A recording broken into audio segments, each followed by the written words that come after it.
Cumprimento a todo o povo de Deus com a poderosa paz do Senhor Jesus Cristo. Eu sou a pastora Yara Gomes e nós estamos aqui para fazer a leitura da terceira carta à igreja de Pérgamo, a terceira revelação de Deus às 7 igrejas. Estamos na terceira igreja, amém? Quero aqui desejar a vocês uma boa tarde e peço a Deus que o Senhor dê entendimento a todos vocês que vão ver este vídeo, em nome de Jesus. Antes de mais nada, nós estamos aqui pedindo a colaboração de todos para que se inscrevam no canal da pastora Yara. Depois que você vê esse vídeo, clica aí embaixo, inscreve-se, aperta no sininho, e você vai aprender mais de Deus. O pouco que eu sei, que Deus me dá entendimento, eu estou dividindo com você e é gratuito. Eu não estou te pedindo dinheiro, não estou te pedindo absolutamente nada. Você vai fazer essa inscrição e não pagará absolutamente nada, amém? A não ser ver nossos vídeos e aprender um pouco mais da parte do Senhor, amém? Obrigado. Vamos abrir nossas Bíblias no livro de Apocalipse, no capítulo 2 ainda, a partir do versículo 12, que fala sobre a carta à igreja em Pérgamo. Aleluia! E diz assim a palavra do Senhor Jesus. Apocalipse 2, versículo 12. Ao anjo da igreja em Pérgamo escreve: estas coisas diz aquele que tem a espada afiada de 2 gumes. Conheço o lugar em que habitas, onde está o trono de Satanás, e que conservas o meu nome e não negastes a minha fé, ainda nos dias de Antipas, minha testemunha, meu fiel, o qual foi morto entre vós, onde Satanás habita. Tenho, todavia, contra ti algumas coisas, pois que tens aí os que sustentam a doutrina de Balaão, o qual ensinava a Balaque a armar ciladas diante dos filhos de Israel para comerem coisas sacrificadas aos ídolos e praticarem a prostituição. Outros sim, também tu tens os que da mesma forma sustentam a doutrina dos nicolaítas. Portanto, arrepende-te, e se não, venho a ti sem demora, e contra eles pelejarei com a espada da minha boca. Quem tem ouvidos, ouça o que o Espírito diz às igrejas. Ao vencedor, dar-lhe-ei um maná escondido, bem como lhe darei uma pedrinha branca, e sobre essa pedrinha escrito um nome novo, o qual ninguém conhece, exceto aquele que recebe. Aleluia! Glória seja dada ao nome do Senhor Jesus Cristo. Vamos fazer aqui um estudo dos versículos para que nós possamos compreender, cada uma dessas palavras que Jesus havia falado como mensagem e instrução à igreja de Pérgamo, Temos aqui muitos símbolos no livro de Apocalipse, mas todos eles têm um significado, através de estudos bíblicos feitos por muitos teólogos, muitos pastores, muitos estudiosos da palavra de Deus, mestres e doutores da lei e da Bíblia, Eles começam a fazer suas interpretações e nós, ao longo do tempo, estudando também, começamos a concordar e a enxergar as coisas que vêm do Senhor e seus mistérios. E aquilo que ainda não foi, na verdade, desvendado e revelado, ainda é mistério de Deus, mas o essencial é que possamos enxergar as artimanhas do diabo no meio das congregações, no meio do povo de Deus, no meio da sua vida, às vezes da minha vida, tentando tirar nossa fé e a nossa confiança no Deus vivo, no Deus Todo-Poderoso. Mas ele já fracassou, Ele já caiu por terra em nome de Jesus, porque essa é a saga dele. Ele se levanta e cai. Ele se levanta e cai porque ele é caído, derrotado, condenado. Este será o final dele. Bom, vamos ao que interessa. No versículo 12, ele diz: ao anjo da igreja escreve que está em Pérgamo, aqui da igreja que está em Pérgamo escreve: isto diz aquele que tem a espada de 2 fios, ou seja, de 2 gumes. Aí aqui ele diz: ao anjo da igreja, não podemos determinar ainda nenhum vestígio, aleluia, nenhum pequeno vestígio sequer, no Novo Testamento, sobre o que era o anjo. Não é? Se era o pastor, se era o bispo, não é? Apenas existe essa expressão e nota-se que talvez fosse realmente alguém que estivesse liderando a igreja, a congregação, né? O templo. Lá de Pérgamo, pelo menos, não existe nenhuma definição concreta sobre isso. Mas a carta, ela manda que se entregue a mensagem ao anjo da igreja. Ou seja, Deus manda entregar àquele que tinha autoridade para combater as coisas que estavam ocorrendo no meio da congregação e assim destruir toda a obra maligna do diabo que estava havendo dentro da igreja contra a sã doutrina de Deus e contra o nome de Jesus Cristo. Nos dias em que esta carta estava sendo enviada, visto que o Novo Testamento não cita nominalmente a igreja de Pérgamo, a não ser aquilo que é depreendido do texto em foco, porém pelas evidências internas e externas apresentadas pelos versículos que descrevem a posição dessa igreja, nos faz pensar em um cristão pertencente à igreja primitiva. Foi ele, sem dúvida, o substituto de Antipas, a fiel testemunha de Cristo. Terá sido Demétrio? Não fica claro, não é? Na terceira epístola a João, no versículo 12, isso tudo é citado, mas não está muito claro nem definido acerca dessa questão, né, do anjo, de quem era o anjo da igreja. Talvez fosse Antipas, não é? A fiel testemunha de Cristo, que foi morto no tempo, não é, em que João estava na ilha de Patmos, uma vez que ele era muito ligado a João, não é? E foi colocado para liderar a igreja em Pérgamo. Talvez tenha sido Antipas, não sei. Pérgamo, o nome significa alto ou elevado. Situação geográfica no pequeno continente da Ásia Menor, hoje a atual porção da Turquia asiática. Bem, alguns estudos falam que Pérgamo significa fortaleza. Por quê? Porque ela estava localizada a 300 metros de altitude numa montanha. Não é? Então, geograficamente, ela se encontrava a 36 quilômetros do Mar Egeu, numa altitude acima de uma montanha que era elevada a 300 metros de altura acima do mar. E hoje ela é chamada de Bérgamo. O nome Pérgamo veio da origem da palavra pergaminho, que era um material que era usado para fazer as escrituras, né, que os escribas usavam para escrever as leis e tudo mais. Era de um material de couro de animais, enfim, que eles faziam para poder escrever os seus manuscritos, estudos da lei, etc, etc. Nesse estudo fala que o nome significa alto, elevado, enfim, referindo-se apenas à situação geográfica em que a cidade se encontrava, que era em cima da montanha a 300 metros de altitude. Pois bem, mas a título de informação é bom que saibamos. O nome Pérgamo estava relacionado a purgo, isto é, torre ou castelo. Pérgamo, como observa H. Gênios, foi a cidadela de Troia e por tal razão tinha este nome.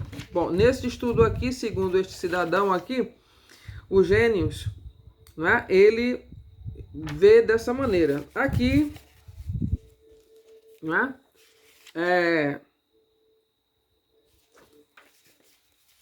neste estudo de MacArthur, ele fala que não era torre nem nada, era apenas uma fortaleza, ok? Pronto, que fique claro. De autor para autor, cada um interpreta de uma maneira.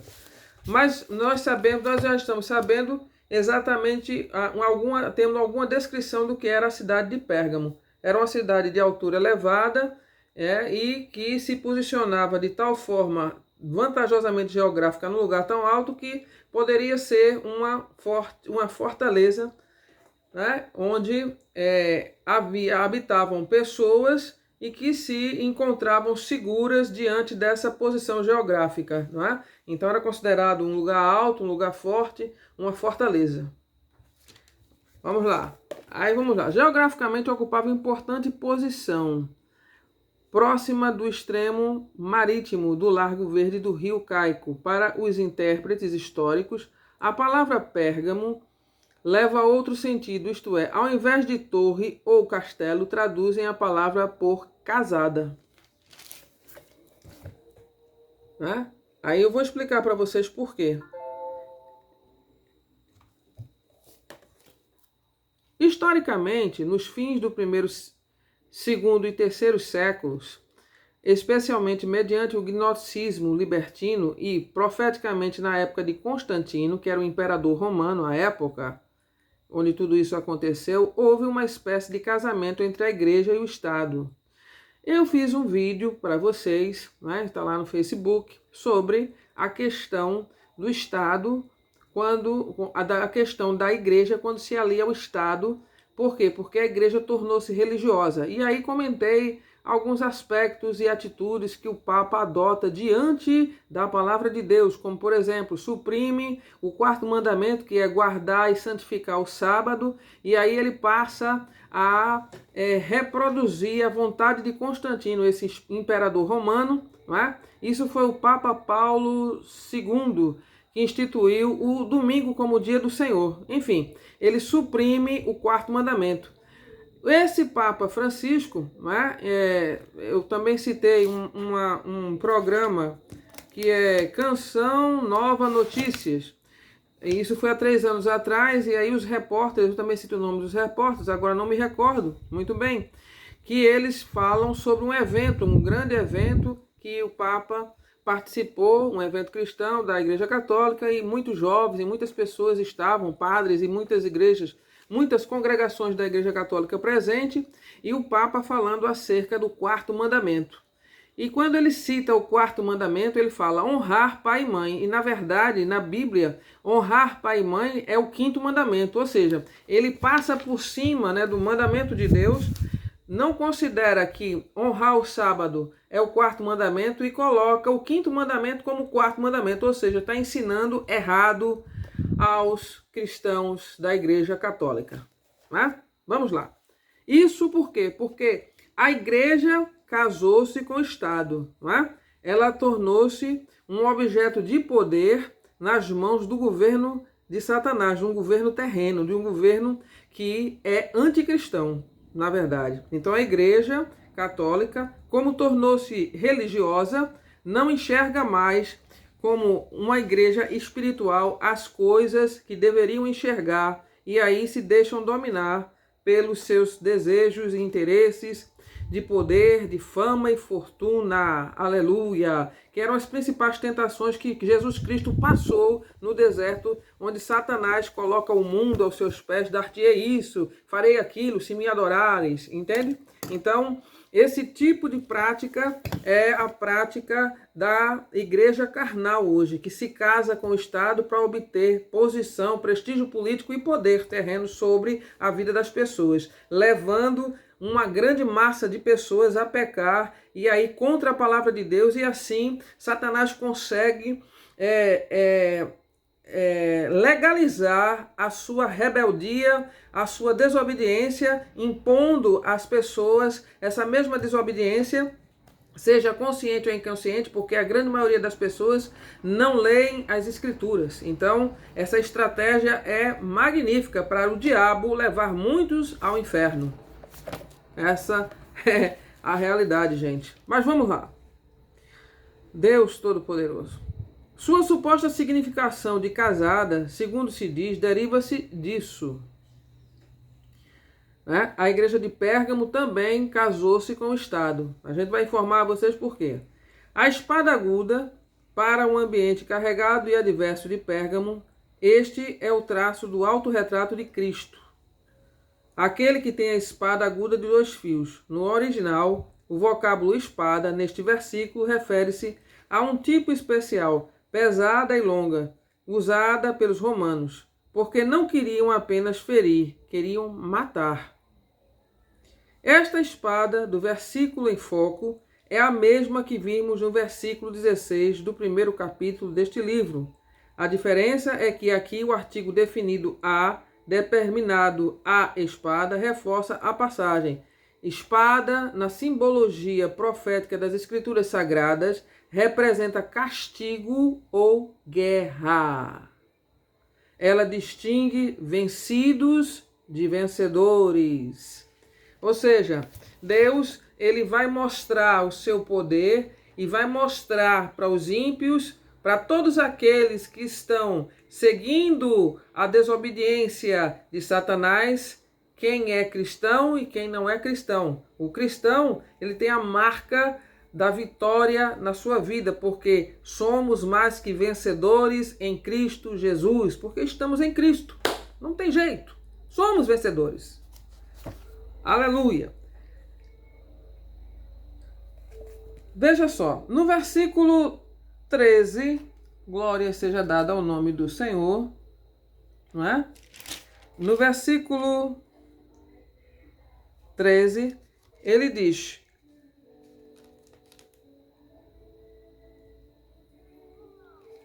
eu sei as tuas obras e onde habitas, onde está o trono de Satanás, e retens o meu nome.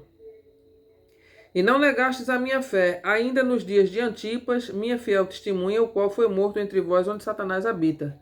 Antipas, como eu já falei, né, ele poderia ser o líder dessa igreja, mas não está claro na Bíblia isso. Não é? Trono de Satanás, vamos analisar. No Apocalipse fala muito a respeito dele, as diversas denominações, diabo, caluniador, né, como está em Apocalipse 2, versículo 10, 12, 9, 12, 12, 9, 12,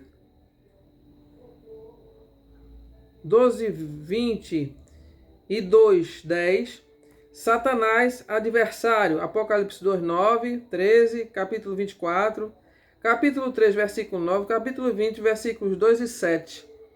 Essas expressões estão nessas referências bíblicas. Não é?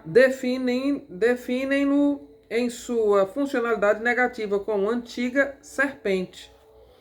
Apocalipse 12, 9 e 22, 20, versículo 2, acusador de nossos irmãos. Apocalipse 12, 10. Não é? E no presente texto fala-se do seu trono. Isto é, o lugar onde Satanás exerce a autoridade como se fora rei. A palavra trono, no grego odierno,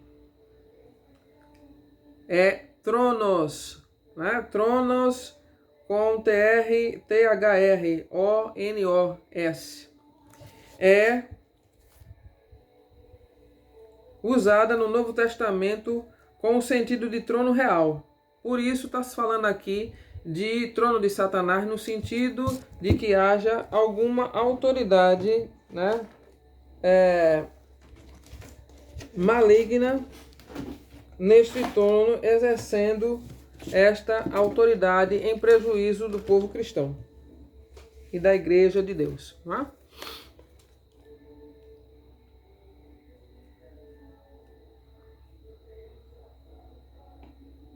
Ou com o sentido de tribunal judicial, como Mateus 19, 28 e Lucas 22, 30 descrevem lá.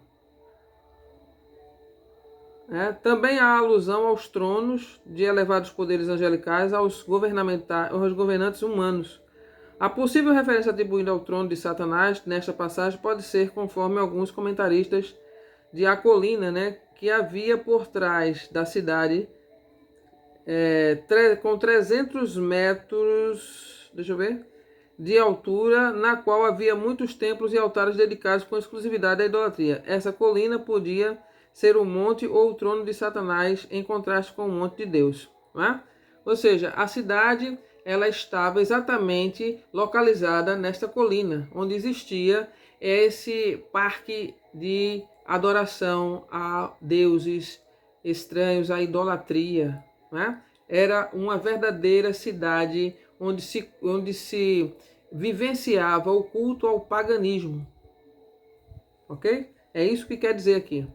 Então, existe outra possível interpretação sobre o trono de Satanás. Vejamos a seguir. A invasão da cidade de Pérgamo é atribuída ao monarca Eumênides II. Em 197 a 159 d.C., foi esse rei, segundo Plínio, que criou uma biblioteca em sentido técnico. Pérgamo deriva-se de pergaminho, que chegou a atingir 200.000 volumes. É daí que o estudo de que a cidade, o nome da cidade se deriva dessa palavra pergaminho, vem desse tempo, do tempo em que foi criada uma biblioteca pelo monarca Eumênides II. Tem muitas histórias, né, que a gente vai vendo qual a real trajetória dessa cidade, e aí a gente chega à conclusão de algumas expressões que Jesus usa na sua carta em relação à cidade, porque era uma especificidade, era uma mensagem específica, né? Então, as expressões aqui são devidamente estudadas. Por quê? Porque a mensagem que Jesus queria passar era para os cristãos de Pérgamo. E se ninguém mais entendesse, mas os cristãos de Pérgamo certamente entenderiam. Vamos lá.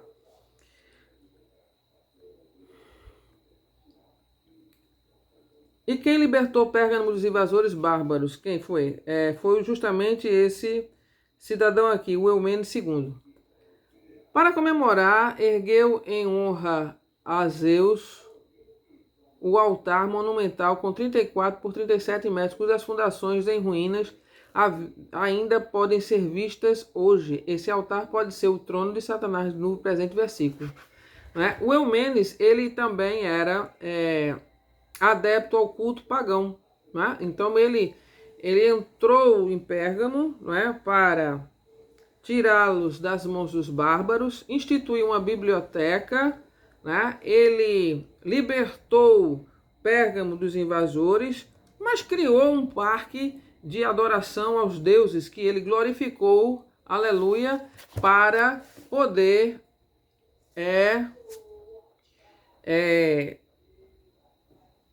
talvez determinar a sua crença e a crença de todos ali naquela região, que deveriam se prostrar diante do Deus que o libertou, que salvou dos invasores, enfim, que estava levando eles a um progresso e a uma prosperidade que era falsa. Né?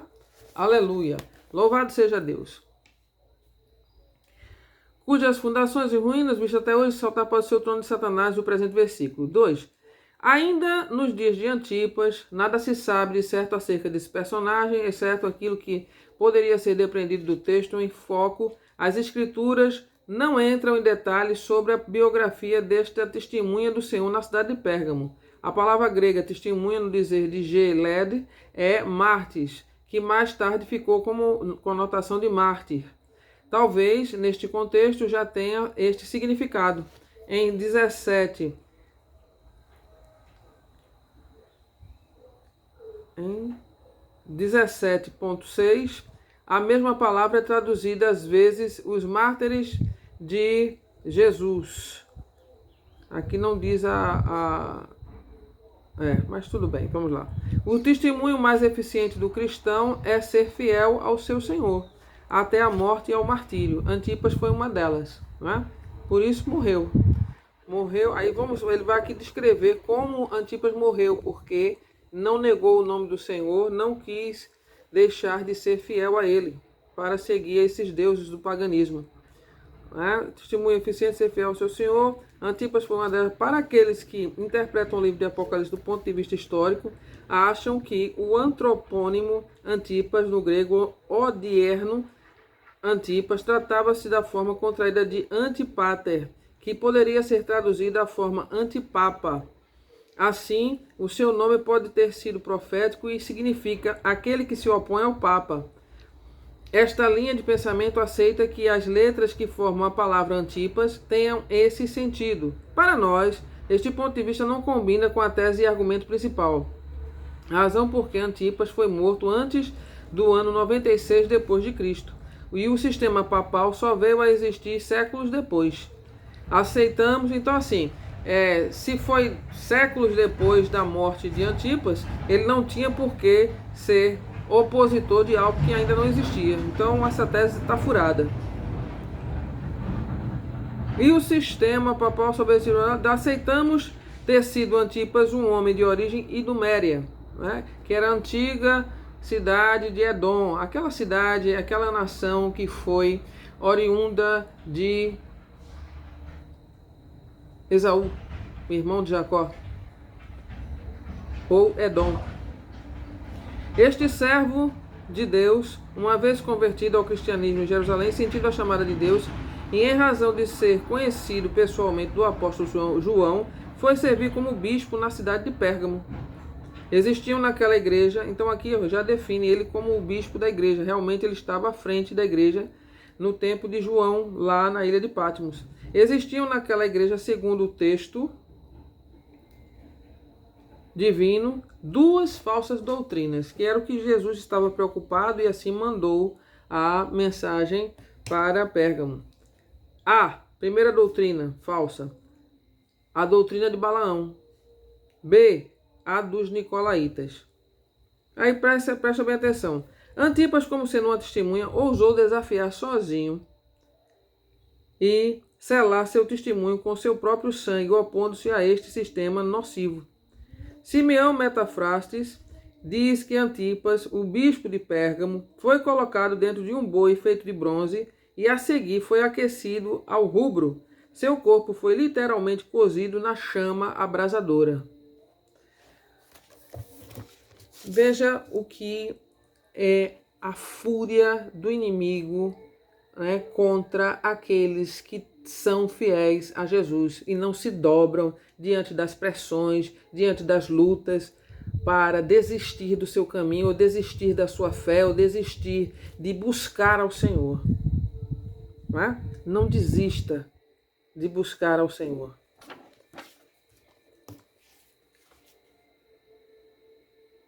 Versículo 14, vamos ver. Mas umas poucas coisas tenho contra ti, porque tens lá os que seguem a doutrina de Balaão, o qual ensinava Balaque a lançar tropeços diante dos filhos de Israel, para que comessem dos sacrifícios da idolatria e se prostituíssem.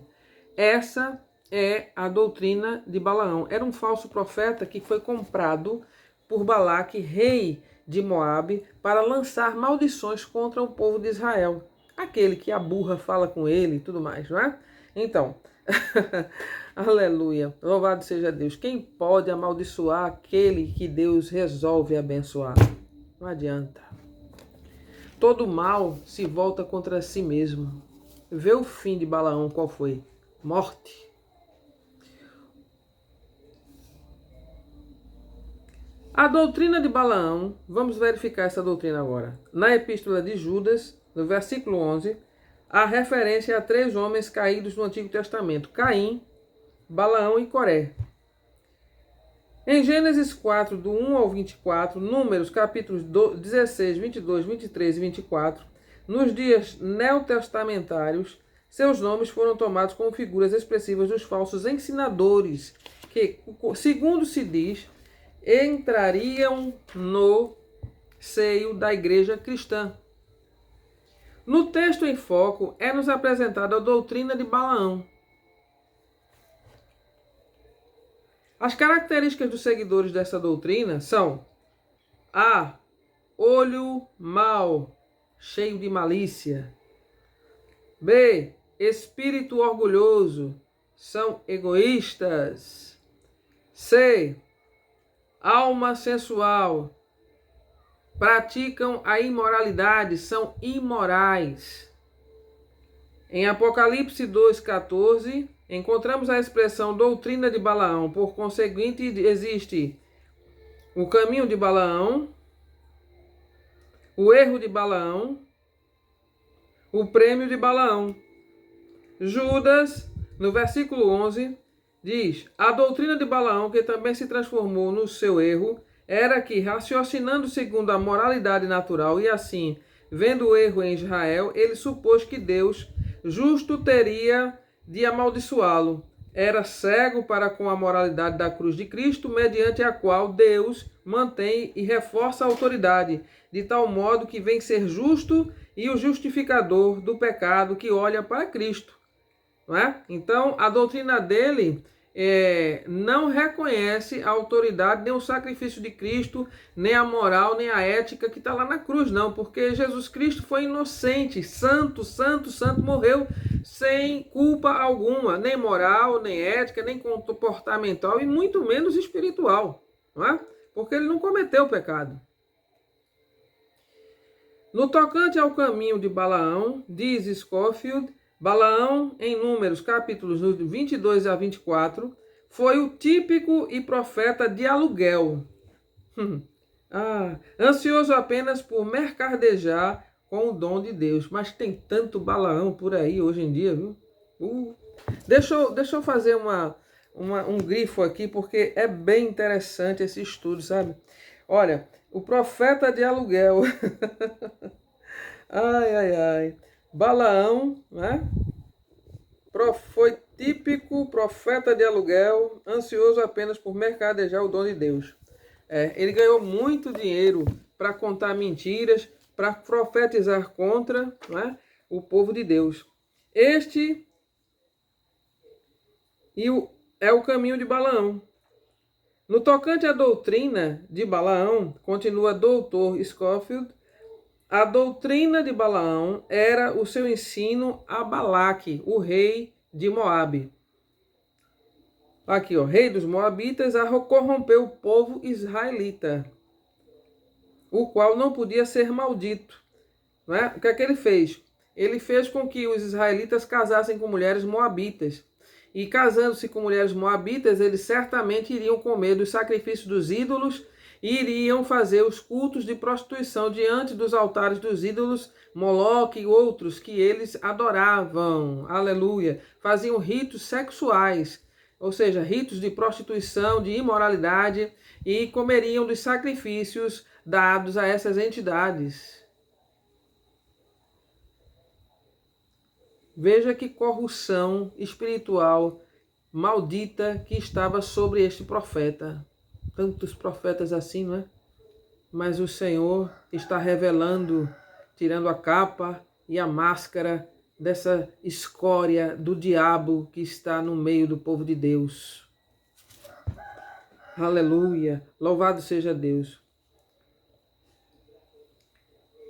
Como está descrito em Números, né, que eles vinham para corromper o povo israelita, né, e amaldiçoar um povo que não pode ser maldito, porque Deus escolheu para abençoar, não adianta.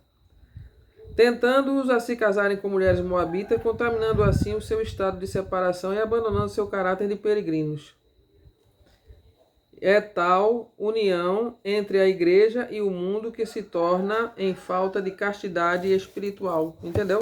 Pronto. Então, esse tipo de união, né, esse tipo de procedimento aqui, já dá uma breve ideia do que é uma igreja casada com o mundo, né? Casada com o Estado e com o mundo.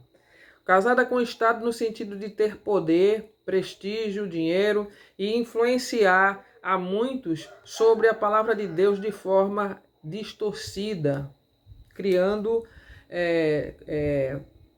digamos assim, doutrinas falsas e até alterando os mandamentos divinos, como fez o Papa Francisco, o Papa João Paulo II, quando instituiu o domingo como dia do Senhor. Reproduzindo, né, o édito de Constantino, imperador romano, no século III, da Igreja Primitiva, quando ela se uniu ao Império Romano. Pronto. No tocante à doutrina de Balaão, doutor Escorpião militando, então, aí vem para cá. As características dos seguidores de Balaão são, presta atenção, todo aquele que a muitos torna virtuosos, o pecado não vem por seu intermédio, e esse é Jesus Cristo. E todo aquele que leva muitos a pecar não lhes dá oportunidade de arrependimento. Certo? Ou seja, as características dos seguidores de Balaão são todo aquele que torna muitos virtuosos, O pecado não vem por seu intermédio, e todo aquele que leva muitos a pecar não lhes dá oportunidade de arrependimento. Todo aquele que tem três coisas é um dos discípulos de Balaão. O ímpio, se alguém tem olho bom, alma humilde, espírito manso, não é discípulo de Abraão, nosso pai. Mas se alguém tem olho mau, uma alma jactanciosa e um espírito altivo, é um dos discípulos de Balaão, seu pai. Entendeu? Então eles colocam um contraponto entre aqueles que são do Senhor, como agem, né? E aqueles que são discípulos de Balaão. Aquele que levam as pessoas a não pecarem por um caminho de virtude, de santidade, são discípulos de Cristo. O que os levam para pecar, óbvio que não é. Não é?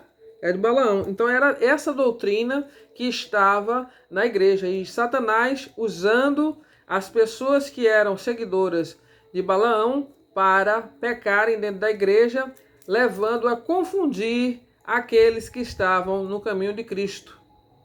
Mas haviam pessoas lá que eram fiéis ao Senhor. E quando teimavam na sua fidelidade, eles os entregavam nas mãos do Império Romano, dizendo que eles eram traidores do imperador, do Império Romano. E aí o Império dava como resposta o quê? Perseguição, prisão e morte. Era assim. Tem muito, né, profeta de Balaão fazendo isso aí, querendo matar a unção de crente, né? Porque senão os seus ganhos, né, através das suas extorsões e roubos que eles usam, né, como forma de mercadejar a palavra de Deus, né, elas cessam, e senão esse povo morre de fome. São espertos para fazer muitas coisas, menos para se capacitar, arrumar um emprego, né, e deixar de estar de olho no bolso das pessoas. Bando de ladrão. Devia estar tudo na cadeia, mas o Senhor tem algo preparado para cada um deles. A seu tempo receberão a recompensa do Senhor. Bom, vamos continuar aqui, né? Vamos passar para o versículo da doutrina aos nicolaítas, tá? Porque aqui o estudo é muito longo com a doutrina de Balaão e vocês já tiveram mais ou menos uma ideia do que seja. Então vamos para a doutrina dos nicolaítas. No versículo 14 deste capítulo 2, encontramos a doutrina de Balaão, aqui agora a doutrina dos nicolaítas. O leitor deve observar que na igreja de Éfeso, o Senhor Jesus aborrecia as obras dos nicolaítas. E aqui na igreja de Pérgamo, ele aborrece a sua doutrina. Ou seja, lá eles estavam tentando implantar em Pérgamo, a doutrina dos nicolaítas já estava implantada. Vocês lembram que eu falei que eles diziam que esse negócio de santidade não tinha nada a ver, não. O corpo da pessoa, ela podia fazer o que ela quisesse, que não interferia em nada na sua vida espiritual. Essa era a doutrina dos nicolaítas. Também tem muitos assim, viu? Até hoje. Pastores aí, né? Fazendo o que não deve, fornicando. Depois, né, por uma situação qualquer, de vantagens financeiras para ele se unir a A, B e a C, e se casam, né? Para fazer o teatrinho, mas não passam de prostitutos. Porque o casamento, ele tem que ser uma união, né? Que duas pessoas queiram ser uma da outra. Né? Então, oficializa-se essa união e depois, né, vai para o recreio. E os nicolaítas vão para o recreio antes e continuam recreando e recreando. Oh, glória! Mas como tudo é descoberto, né? Porque Deus não se deixa escandalizar por essa escória do diabo, né? Aí há umas situações em que as pessoas têm que representar um papel de santificado e correto. Aí vamos lá em casa, vamos casar, pronto, acabou-se. Ô glória! Eu gosto que me enrosco. E aí, né, eles continuam a mercadejar, né, os profetas de Balaão e Nicolaítas, todo mundo junto. Oh, glória a Deus! Casado com o mundo, né, casado com o Estado, né, com os políticos, com poderes, essas coisas. Tá assim. Né? Na Igreja Católica e na Igreja Evangélica, então, sangue de Cristo tem poder. Mas, gente, eu estou falando essas coisas, tá? Aqui, a título de informação. A Bíblia diz que nós temos que congregar, tá? Então, congregue. Vá congregar com os irmãos. Se o profeta lá é de Balaão, se ele é nicolaíta, né? Vai escutar a palavra de Deus, tá certo? Deus, ele tem sempre uma palavra para aqueles que vão buscá-lo de todo o seu coração. Ele não vai negar a sua palavra porque os profetas e as pessoas que estão lá estão mercadejando com a palavra dele, não. Mas você já sabe, não é? Mais ou menos como é as estratégias de Satanás. E quando você vê os sinais, se saia desse lugar, vá para um lugar onde você veja que as pessoas agem como Deus gostaria. Como agrada ao Senhor. Saia desse meio, viu? Senão você vai acabar no inferno. E trate de ler, e leia as escrituras, né? Porque nós, assim, não podemos dar como desculpas ao Senhor que fomos levados, né, pelo vento, né, do engano. Deus está dando a palavra dele para que você leia, para que você tome conhecimento e esteja alerta contra os enganadores. Viu? Então, não vai ter desculpa. Você também estará cometendo o pecado da desobediência, da rebeldia e de uma série de outras coisas, porque você não leu as Escrituras. Jesus, certa vez, disse na Bíblia, meu povo peca por não ler as Escrituras. Também é pecado não ler as Escrituras. Viu? Se ligue. Bom, vamos lá. Então, a doutrina nicolaíta já estava em Pérgamo, né? Instituída como doutrina da igreja. Preste atenção. Era uma prostituição só, né? Imagina. Alguém observa o mal sempre se alastra como escala crescente. Um abismo chama outro abismo. Diz o salmista na poesia Salmo 42:7. O que era doutrina, ensino em Pérgamo, ao mesmo tempo se tornaram obras práticas. Em Éfeso, já encontramos os nicolaítas em Éfeso. Obras... Peraí, dá licença. Deixa eu ler de novo, porque senão fica confuso. Um abismo chama outro abismo. O que era doutrina, ensino, em Pérgamo, ao mesmo tempo se tornaram obras práticas em Éfeso. Éfeso também estava contaminado, né, com essa doutrina de prostituição. Anti-santidade, né, diga-se do caso. Já encontramos os nicolaítas em Éfeso. Em Pérgamo, o mal tinha crescido. Já era doutrina presente e sustentada, né? Ou seja, estabelecida. Era aquilo ali, tá? Você espiritualmente estava lá na igreja, né? Entre aspas, que isso não é espiritual. Então, quando tinha que fazer suas práticas imorais, de pornografias, etc., com o corpo, não tinha problema nenhum. Saía da igreja, ia fazer e tal, etc., e pronto. Não tinha que guardar o corpo, não tinha nada. Já estava assim. Ai. Essa doutrina é semelhante à de Balaão, conduzindo a um rebaixamento do padrão moral. Algumas traduções tem lá os seguidores dos nicolaítas o que aborreço, de qualquer forma declara M.S. Novas no versículo 6, que é um outro estudioso, não é? No versículo 6 do capítulo 2 está bem claro o juízo do Senhor. A acomodação da igreja com o mundanismo hoje, que amortece a sensibilidade moral e doutrinária de tantas igrejas, teve, pois, sua repreensão na igreja de Pérgamo, pois tanto presente como escatológica, tá? Então, todas essas coisas, né, elas formam um contexto espiritual bastante maligno, né, na vida dos cristãos de Pérgamo, de Éfeso, de tantas outras igrejas hoje na atualidade, porque essa palavra não é para ontem, não, é para hoje, viu? É para hoje, né? Então, tudo isso leva a termos cristãos que não se arrependem dos pecados, pelo contrário, eles são cúmplices do pecado, são amigos do pecado, porque querem viver no pecado. Pronto. Certo? Por quê? A mente deles está tão cauterizada que eles não se arrependem. Eles se viciaram em fazer o que fazem. Vender a palavra, né? Fazer um teatro na frente das pessoas, que é para convencer as pessoas a induzirem as pessoas a fazerem coisas que não devem fazer. Né? Outros eles enganam para poder pegar o que é das pessoas. Complicado.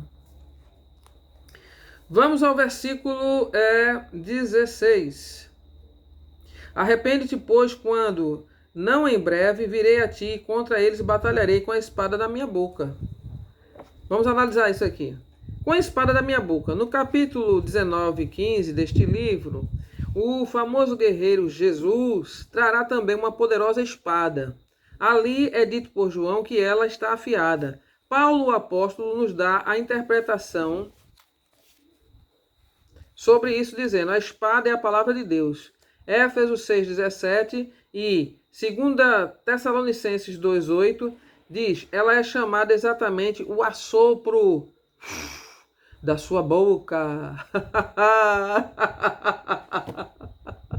Engraçado que eu grifei aqui, sabe, esse estudo, porque eu achei bem interessante, né? Como Deus vai soprar Balaão e Nicolaíta na face da terra, viu? Vai bem longe. Bem longe. Ô glória! Muitas outras revelações são feitas a esta espada, né? A. Espelho, poder revelador. Tiago 1, 23 a 25. B. Semente, poder gerador. Lucas 8, 11. João 15, 3. C. Água, poder purificador. Aleluia. Efésios 5, 26. D. Lâmpada, poder iluminador. Salmos 119, 105. 2 Pedro, capítulo 1, versículo 19. Martelo, poder esmiuçador. Jeremias 23, 29. F, ouro e vestimentas, poder enriquecedor.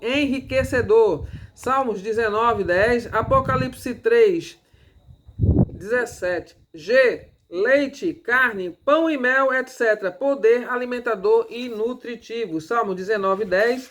Jeremias 15, 16. Mateus 4, 4.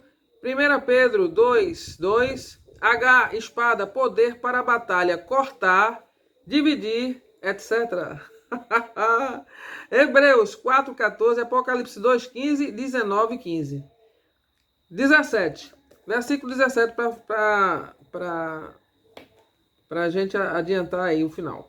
Quem tem ouvidos, ouça o que o Espírito diz às igrejas. Ao que vencer, darei de comer do maná escondido, e darei uma pedra branca, na pedra um novo nome escrito, o qual ninguém conhece, senão aquele que o recebe. Né? Então, comer do maná escondido. Os gnósticos ofereciam vantagens abertas mediante suas práticas imorais, seus prazeres e satisfações na parte carnal do homem. Deus oferece tudo aquilo, oferece-nos aquilo que está oculto na maioria dos homens, o maná escondido. Para a igreja de Pérgamo, o Senhor faz ao vencedor uma tríplice promessa: comer do maná escondido, receber uma pedra branca e ter um novo nome. Aleluia, que só ele conhece. Né? Eita Deus! O maná era um tipo de Cristo, o pão da vida.